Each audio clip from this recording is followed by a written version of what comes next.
This is Beach Talk Radio. Good morning, Mr. and Mrs. America, and all ships at sea. This is your captain speaking, Mean Gene. Mean Gene. The following will be a test of the ship's whistle, the sonar alarm, the cable alarm, and the atomic attack alarm. Hello, America, and welcome to the #1 radio station in all of Fort Myers Beach. Beach Talk Radio. Here are your hosts, Kim and Ed Ryan. And a good evening, everybody, and welcome to a special Tuesday night edition of Beach Talk Radio. We wanted to get Kurt and Eddie on after today's LPA meeting, in which the dune walkover in front of the LPA was approved by a vote of 6-1. It's something they've been working on for behind their homes on Estero Boulevard for many, many years. And Kurt joins us now as Eddie tries to figure out how to use his computer. Kurt, how are you? Doing well tonight. Thanks, Ed. So how long has this been going on? So I think we started this somewhere around 2015 when Eddie came over to my house and said, "Hey, what do you think about building a boardwalk?" So we are actually entering our sixth year. 2015. Did you expect the vote to turn out 6-1 today, or you really had no idea how it would turn out? You know, we really didn't have any idea. I will congratulate Eddie because he did spend a lot of time to try to inform the LPA members of the issues and then let them decide. But it was no, we really didn't know the outcome until the very end. Looks like he's trying to connect there. There he is. Eddie Rood joins us now, and we were just talking about how long this whole project has been going on for. Eddie, can you hear us all right?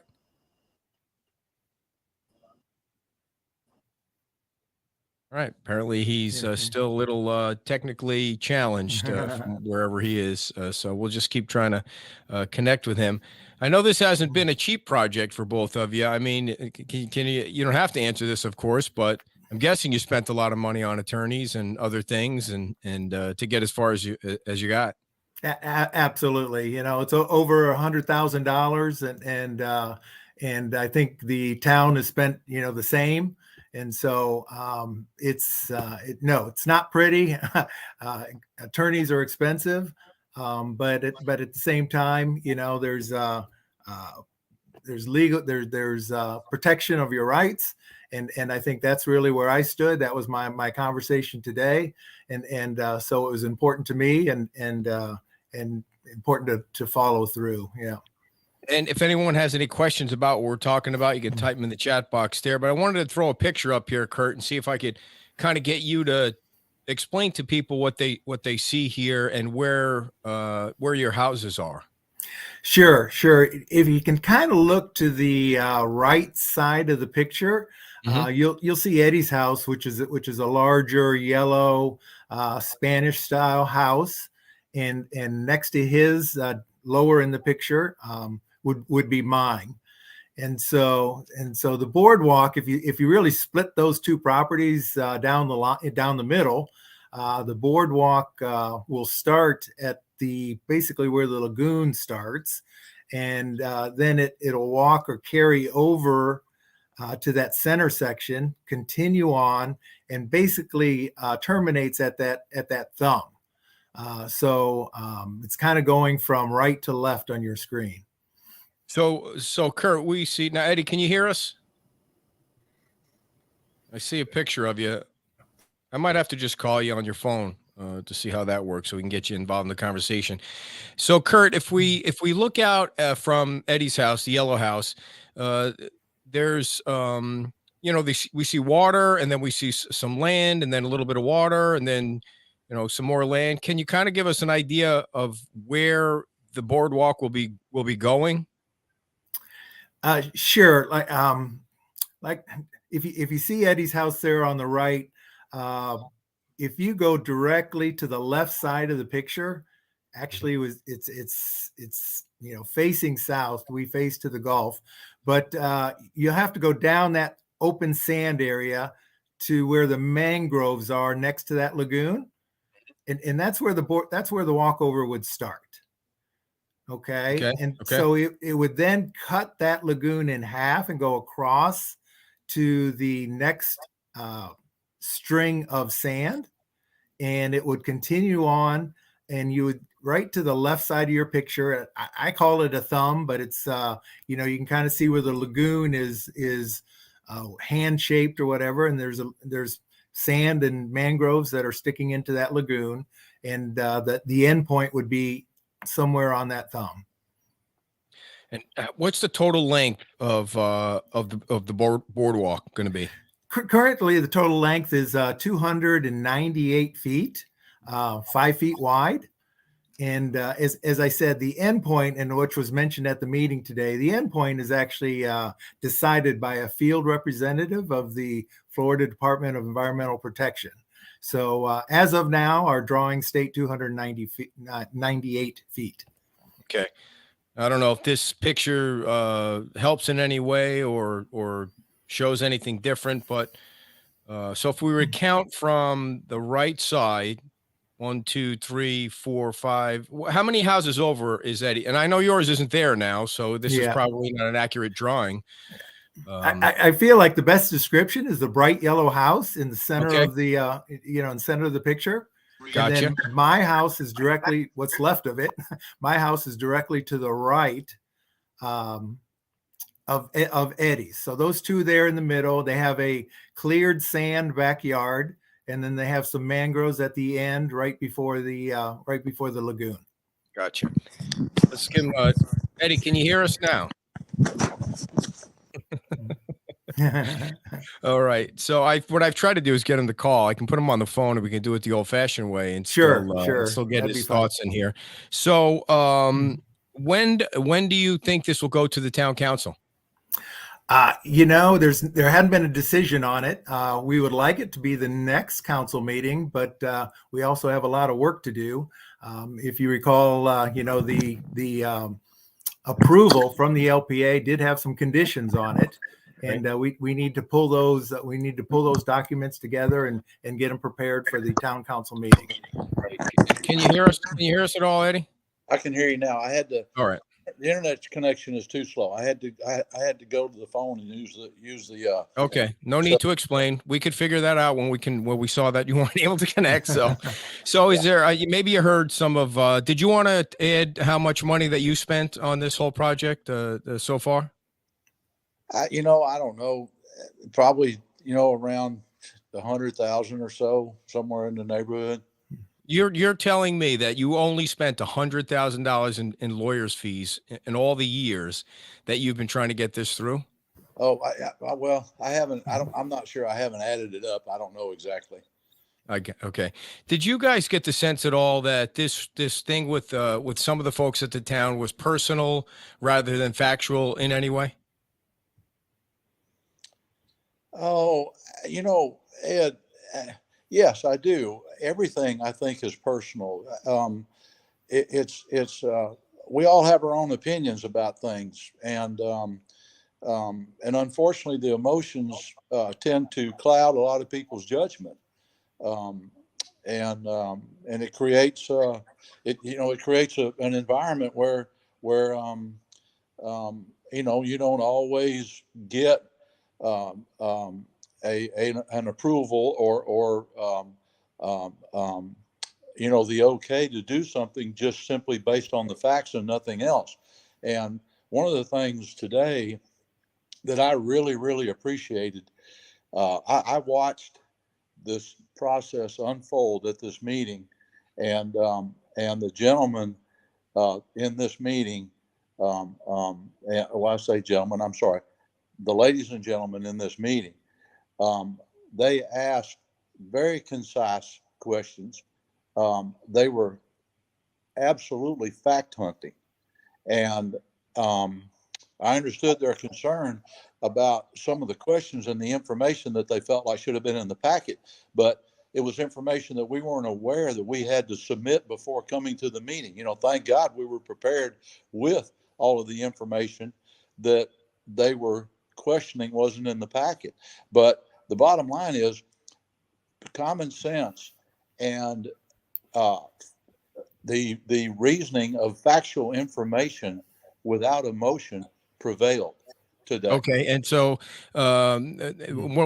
just to respond to that, or not to respond, one of the things that they said was it was really on you to put the information in the packet, not for them to tell you what to put in the packet. It was your application, and so that's one of the things they said during the meeting. But Kathy's question is the walkover for public use? And the answer is no, it's not for public use. And you guys can correct me if I'm wrong. It will probably be for use for your neighborhood, which is what, 8 or 9 houses in that area behind the pond or the CWA. Is that really what some of that information that Kurt you were talking about you have to go gather is to get easements or whatever the documentation is from the homeowners? That correct.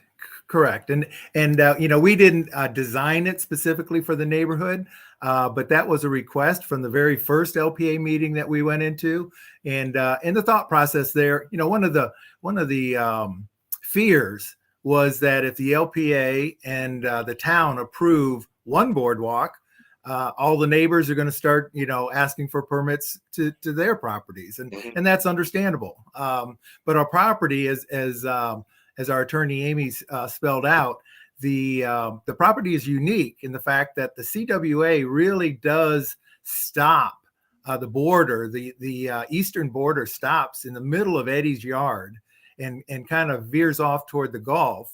And so the houses to the left of us don't really have the CWA in front of them. And the houses toward the bottom of the picture here, the houses to the top of that picture would have the CWA behind it. So now again, if you're looking at this picture and you see Eddie's house, the yellow there, the houses to the left have the CWA behind them, and the houses to the right do not. So our idea was to use this. Actually, the LPA, the first LPA meeting, decided that, hey, if you guys can allow the 5 houses to Eddie's right, then they won't really need a boardwalk themselves, and it would reduce the chances of actually putting more boardwalks possibly through the CWA. Right. Well, go ahead, Ed. Let me clarify that also. In the ALJ's order, ALJ meaning what? Who's the ALJ? The administrative law judge's order from the hearings that the Audubon and the town lost 4 years ago. In his ruling, he made it clear that there wouldn't be the availability would not be there for more boardwalks towards the west, because the boardwalks would be inside the boundaries of the critical wildlife area, and that the regulations and the permitting would be impossible.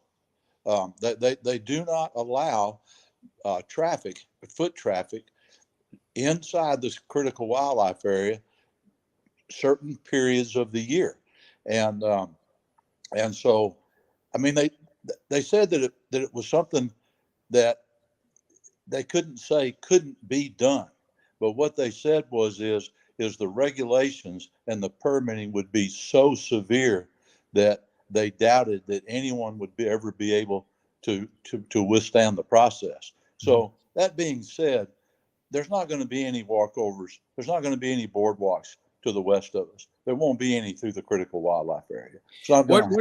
Why was there so much disagreement on whether or not the boardwalk would have an impact on the birds? Well, because of all the misinformation that's being propagated by the Audubon Society and the Audubon members. They keep insisting that there are nesting shorebirds that are going to be jeopardized by the walkover and where the terminus of the walkover is. And we did 2 bird studies, 2 consecutive years in the row by professional. I don't know, what do you call it? Third party. Yeah, well, and they're aviary experts, or and there were no nests anywhere, not even within, I think it was said, 250 or 300 feet of where the walkover was. We're not going to deny we do have birds in our backyard. I think everybody has birds in their backyard all over the whole island. We're not going to deny that. But as far as their claims that there's anything that would disrupt the nesting birds or any of the endangered species. They're simply not here. Uh, um, um, um, even one of the officials of the FWC made the comment that because of the increased vegetation that has overtaken the critical wildlife area, the nesting birds are practically non-existent, and that's in his own words. The birds have all moved to the clear white sand far to the east of us. Probably what, Kurt, 200 or 300 yards from us? Sure. Uh-huh. Yeah, yeah. So the other question is, you're involved in this lawsuit with the state over the title of the land. If the town council does approve this, and you do have the votes right now, well, you have 3 votes at the town council level. You have John and Karen and Dan, and who knows, you might have 4. Do you drop that lawsuit? Well, let me explain this, Ed, just for a minute, because I don't want this to appear as though it was something that Kurt and I actually planned. Kurt and I told the town a long time ago that the ownership of the land could become in question if they just continued to push the fact that we were trying to build a structure on property we didn't own. That's been their narrative. You heard it today at the LPA meeting from the staff. We don't need to own that land. We don't have it. We don't have a usefulness for it. We don't have a desire for it. It was simply mostly an answer to the town's objection that we could not build a structure. They could not allow us to build a structure on property we didn't own. And that's a misnomer. We don't need to own the property in order to build the structure. The state has given us the permission to build the structure on their property. And so therefore the lawsuit wound up, without Kurt and I knowing it, having the unintended consequences of interfering with the beach renourishment program. And we weren't even aware of that until it came up. It became an issue. Okay. But can you answer my question, Eddie? The question I asked you was, if the town council approves the dune walkover and you have the votes, will you drop the lawsuit against the state? We have no desire to continue the lawsuit and interfere with the restoration of the beach and interfere with the restoration of other people's personal property. Okay, but I don't see how, again, you trying to tie the beach renourishment to your lawsuit, and I've never seen the connection. You've brought that up repeatedly. Well, I don't see the connection. How is that connected? Well, all you got to do is go back and look at the public meeting where Michael Poff presented it and to the public for an open question and answer session, and he explained it very clearly. Oh, okay. Yeah, right. Okay. I see the conclusion you're trying to draw.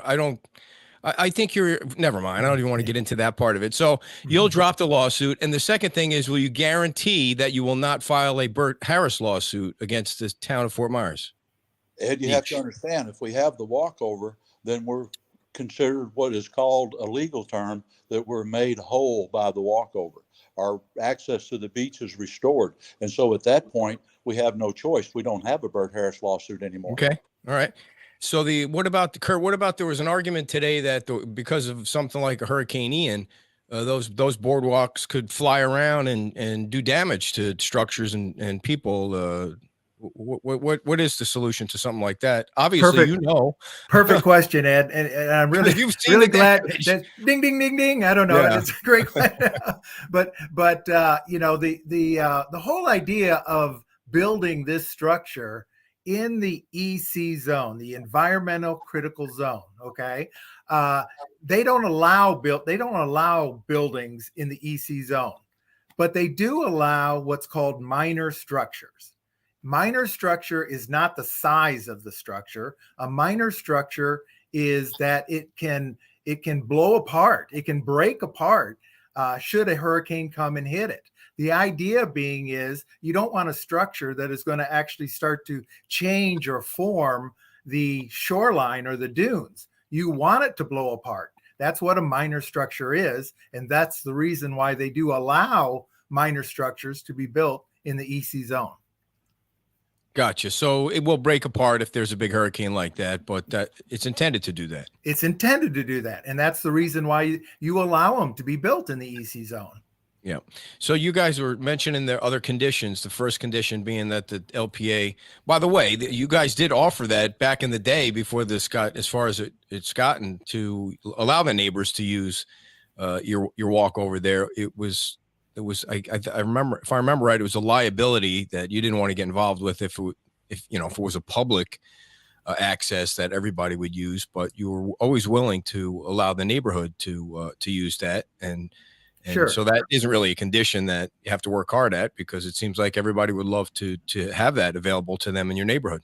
Exactly. And it's we get along real well with our neighborhoods. With our neighbors, we understand that they have the same issue that we had. So allowing 5 or 7 other neighbors to use it is way different than opening up to the public and allowing everybody to cut through our yards and go to our backyards and over the boardwalk. So big difference in those two. And Eddie and I talked about it prior, and we really had no issue with it. And what were the other conditions that you need to work on? The other one I remember, Eddie, correct me if I'm wrong, but they want to be sure that our packet has the correct documentation in the packet on the record, so that we're showing the reasons why we're meeting all the special exception criteria. I think that's correct. I believe that's. I'd have to go back over it, but I think that was the general consensus. And do you think the town council members really want to see a gigantic packet like that? It seems like they're ready to move on from this. Oh, I think basically it's a formality. Right. You have to submit it, and it has to be on record. Right. And Eddie, do you have any idea how what you were disconnected earlier, when this might come before a council meeting? There is a possibility that it'll come up at the next council meeting. I don't know that. I have no notice of that. We'll certainly be ready for that. And I'm assuming we'll probably find out sometime in the next few days, probably. So if it does go to the next council meeting and you get approved there, what's the time frame to build it? Oh, I don't know, Ed. We've got contractors that we've got to visit with. We've got there's a lot of preparation. We've also got the window of the bird nesting season, where they don't allow construction on the beach from what is it, Kurt? April 1? April 1st, October, right? October 1st, I think, or yeah. Mm-hmm. So in all likelihood, it would at the earliest it would probably be the first part of fall. Gotcha. So what was it like for you guys, Kurt, to go through all this from the many years ago that you first started? Did you think it would be a fight like this? No, absolutely not. And unfortunately, it's one of those deals that you invest in, and then you get invested in it, and then there's one more thing, and then there's one more thing, and those one more things keep going on for 5 years, and so no, we gosh, stepping back, would you do it again? It would be a difficult choice. But I'm an industrial salesman. I never got involved with local politics, and this has really been a training for me and an education.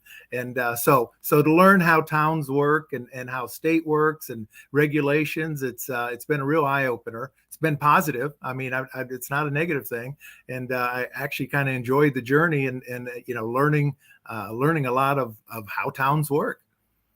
Eddie, myself, I really don't know how to answer that question, Ed. You get started off in something, it's like a journey. You get in the car and you get ready to go somewhere, and you just keep buying gas until you get where you're going. Gotcha. Kurt, you told a story today about your house. Can you share that with folks that are watching, of how you experienced the hurricane? Oh yeah, sure. So obviously we all knew the hurricane was coming. We didn't expect it to take a fast right turn, and the next day it's leveling Fort Myers Beach, unfortunately. And I was up in Indianapolis, and all of us, our neighbors, were talking to each other of how soon we can get down there, and what do we think it's going to look like. Then the island ended up being closed off for a week. So you weren't allowed to come on the island. So it was, I think, I'm doing this from memory. I think the hurricane was a Thursday. I think Saturday, it was the evening. I ended up deciding, I always watch NBC, Lester Holt. And so I went on to turn on the TV and turn on Lester, and lo and behold, my house is a poster child for Ian at, for their reporting. So it was the beginning of the news. I was able to start and stop the DVR. I was able to take pictures of Lester Holt and the the taglines and everything. And later on, it was on the Today Show the following day, and it was just very interesting because I could pause and stop the picture and actually see that my house was just basically gutted. It is gutted. The center floor, the first floor, actually got pulled out from underneath, and the whole living room, kitchen area is just a shell. It's standing on a couple of stilts, but it's hollow on the inside. So what you have a plan yet on what you're going to do? You're going to rebuild? Plan right now is to have FDEM, Florida Department of Environmental Emergency management. Yeah. So they've got a program to demolish, and so I've signed up and signed the papers for that. The last information I got on it, they're working with the town for a permit, for a demolition permit, and then I imagine I will get scheduled in, and they will clear the lot. So you're kind of taking your time on what you're going to build there. That is correct. It's high season. All the contractors are busy. All the builders are busy. Right. I'm still working. I'm not retired yet. So I've got some time to decide exactly what we want in there, and then to rebuild down the road. Ed, how'd your house fare in the storm? We discussed this sometime in the past. I have properties that were damaged in Fort Myers, and so I'm driving back and forth up and down the beach practically every day, at least twice a day, and for months now. And I've looked at every home, every structure, every resort, every condo from Islands End all the way to Times Square, where you turn to go over the bridge. And I believe, I think that I can truthfully say that my home sustained less damage than any other structure that faces the beachfront. And do you think that's obviously because it was a recent build and it was built to code, and that's the way people are going to have to build now? My house was built in 2006. The houses that are built 10 years newer didn't fare nearly as well as mine. The difference being that my home is a solid concrete house from the top to the bottom. And did you do that by design because of hurricanes, or it was just it's just something that you thought looked nice at the time? Or, I mean, what made you choose to do that? Or did somebody build it and you bought it? I don't even know that for sure. Well, somebody did build it and I bought it, but I have the original engineered plans, and the structure itself is built to withstand 200-mile-an-hour winds. Did the bottom of the house, did the walls break out? Like, you hear these stories now about how they're supposed to have these breakaway walls at the bottom.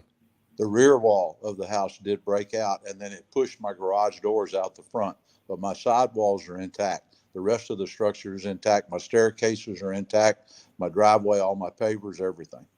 Crazy. Kurt, what was it like for you the first time you drove down Estero Boulevard after the storm on your way to wherever you were going? I think everyone says pretty much the same comment. You see the pictures, you see a house left, you see a house right, but when you're actually driving down the road and you're seeing it in a 360 degree, atmosphere, it's just incredible, right? It's hard to put into words. It looks like a bomb went off. It looks like a desert. You see some palm trees, that still standing, but so much. What would you say? 80% of the vegetation is gone or killed or died. So you're just seeing all types of just white sand, empty lots, houses that are just tumbled. It's just so sad, I can only imagine this is my second home, but the people that actually live there, and that was their first home, and they had to move or relocate. it's really sad. Well, on the people, it's not just the dwellings, the people that actually were full-time residents that lost their entire life, everything they've ever had from the beginning, the memories, the paperwork, the files, the photographs, everything is gone. Everything. It's amazing. Well, last question. I'll let you guys go. What can you say to the residents or anybody that was involved in the project or watching or getting making comments about it, that building this thing is going to be okay? Eddie, you go first. We've had a huge amount of support all over. I mean, in person, in the media, on social media. I just want to thank everyone that has followed this and that has lended their support to us. It's meant a lot to us. It was really important. The walkover itself, I mean, it's as far as the environment's concerned, it's a non-issue. Once this is done and once it's over with, it'll be forgotten in a matter of a few short months. It is.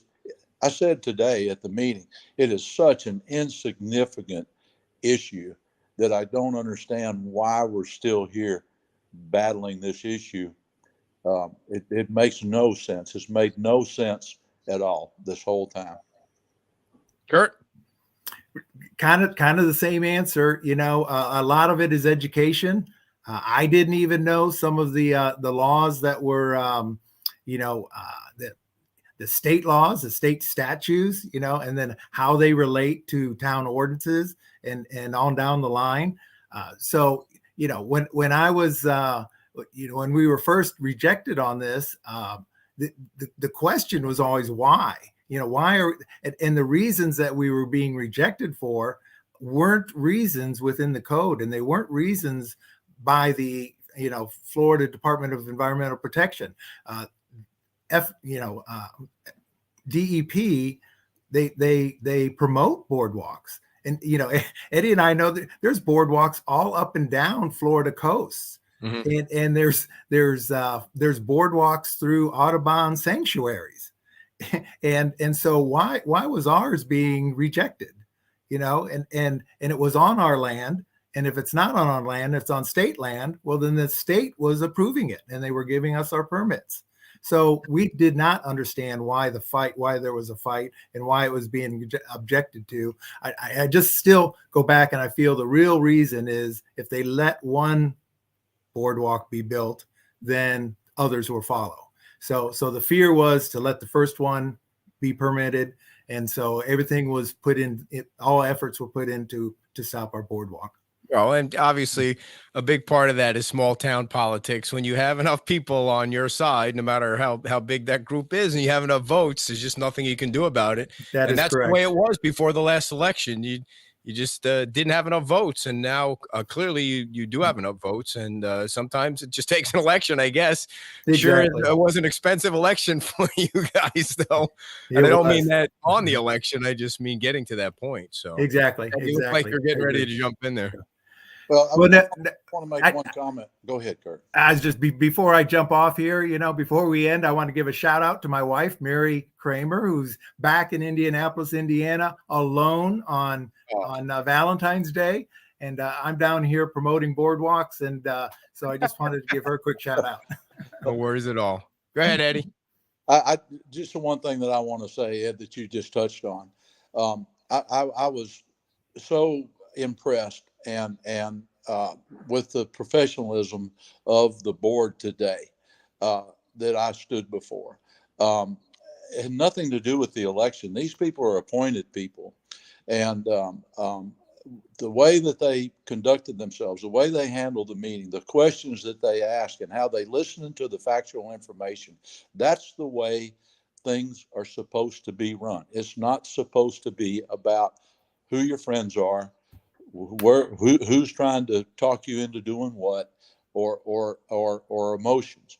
And yes, I do understand we have had an election, and I hope, I believe that the same professionalism, that the same attributes will come out that you'll see the same type of the way the meeting is conducted when we go before the council.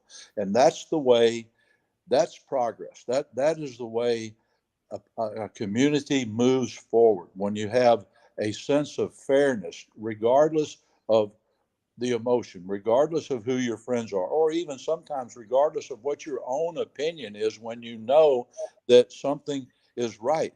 And I was so enthused. I'm so enthused about the direction of Fort Myers Beach, and with the new governance, and the way, from what I've seen in the last few months, the way that this island is progressing through this natural disaster. Well, about the meeting today, I have to admit, I thought Patrick Van Ness was going to be opposed to it when he first started criticizing you guys about the size of the packet and the information in there. So when it got to the point where they got to the discussion after the public comment, and he laid out why he was in favor of it, point by point by point, and he was first. My opinion was, the minute he laid it out the way he did, he brought those other people that may not have been watching it as closely. And I'm not saying they weren't involved as closely, but it did sound like some of those people just got the packet and really weren't paying as close attention to it. But I thought he carried some of those people across the finish line, and you were never going to get Anita's vote. It just wasn't going to happen. But the 6-1 was pretty strong recommendation to the town council. So I just thought that he really helped in a big way when he got to that portion of the meeting. But that was just me. There's certainly a huge message here. We stood before this LPA council, different members, but we stood before the LPA council 2.5 years ago. And in that, we presented the same information, and we presented the same facts, the same factual information. And the vote to recommend this for approval was 7-0 unanimous vote. Okay. And so here we are 2.5 years later, and we're standing before the same LPA board, yet again, different members. Okay. But nonetheless, we get a 6-1 vote. When is everyone convinced that the LPA is making the correct recommendation? How many times do you have to go before the LPA before everyone goes, well, maybe the information is correct?